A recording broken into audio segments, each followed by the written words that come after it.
Welcome family. तो आज हम बात करेंगे वर्कमैन कॉम्पनसेशन एक्ट 1923 के बारे में। तो पहले इसका कॉन्सेप्ट देखते हैं। कॉन्सेप्ट ये है कि एक समय था जब इंडस्ट्रीज़ आई थी, इंडस्ट्रीज़ के अंदर फिर मशीनें आई। मशीनों से क्या हुआ, हमारा मैन्युफैक्चरिंग प्रोसेस एनहेंस होने लगा, लेकिन उसके साथ इंडस्ट्रीज़ के अंदर हज़ार्ड्स बढ़ने लगे, एक्सीडेंट्स बढ़ने लगे। किसके? एम्प्लॉयज़ के, क्योंकि उन्हें तब तक इतनी प्रॉपर ट्रेनिंग नहीं थी, इतना एक्सपीरियंस नहीं था मशीन्स यूज़ करने का। उनकी वजह से वो बीमार भी होते थे, ठीक है, डिसेबल भी हो जाते थे, दैन उनकी डेथ भी हो जाती थी। तो इस चीज़ को देखते हुए ये एक्ट पास किया गया और इसका मेन मोटिव यही था कि सोशल सिक्योरिटी मिले किसको? अपने वर्कमैन को या एम्प्लॉयज़ को, जो ये कंपनी के अंदर काम करते हैं, उनको एक सोशल सिक्योरिटी प्रोवाइड की जाए। मेन ऑब्जेक्टिव जो था इस एक्ट का वो ये था कि जो आपका एम्प्लॉयर है वो आपके वर्कर को उसकी इंजरी के लिए, उसके एक्सीडेंट्स के लिए कुछ ना कुछ प्रोवाइड करे यदि उसकी कंपनी के अंदर वह एक्सीडेंट हो रहा है, ठीक है। तो ये चीज़ दी गई हमारे प्रेम्बल के अंदर, कॉन्स्टिट्यूशन की अंडर सेक्शन 3। अब इसकी एक छोटी सी थ्योरी है, workman compensation is that the cost of production should bear the blood of the workman. की जो हमारी प्रोडक्शन की लागत है वो किससे सींची जाती है? हमारे वर्कर्स के खून से। तो ये बहुत अच्छी एक लाइन है, एक थ्योरी है। इसको आप अपने एग्जामिनेशन में, अपने क्वेश्चन में ज़रूर लिख के आएँ, बहुत अच्छा इम्पैक्ट इसका पड़ सकता है। दैन इसके यदि हम पॉइंट्स की बात करें तो ये एक्ट फर्स्ट फोर्स में आया 1924 में।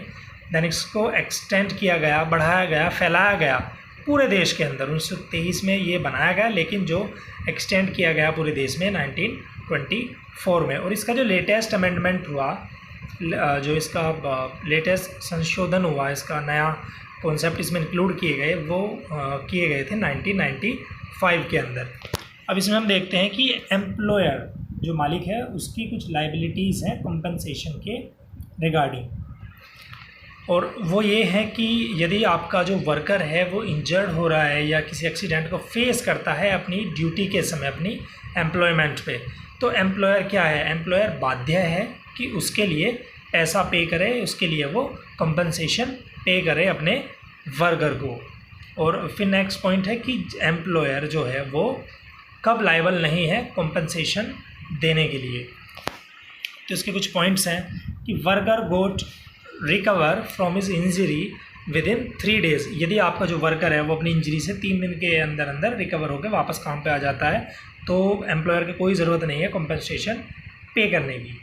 नेक्स्ट है वर्कर हैविंग ड्रिंक और drug at the time of accident. यदि वर्कर ने ड्रिंक कर रखी है या ड्रग्स लिए हुए हैं एक्सीडेंट के टाइम पे, तो भी एम्प्लॉयर लायबल नहीं है। Wilful disobedience of rules, wilful disobedience of rules, यदि वो रूल्स को ओबे नहीं करता, उनको फॉलो नहीं करता।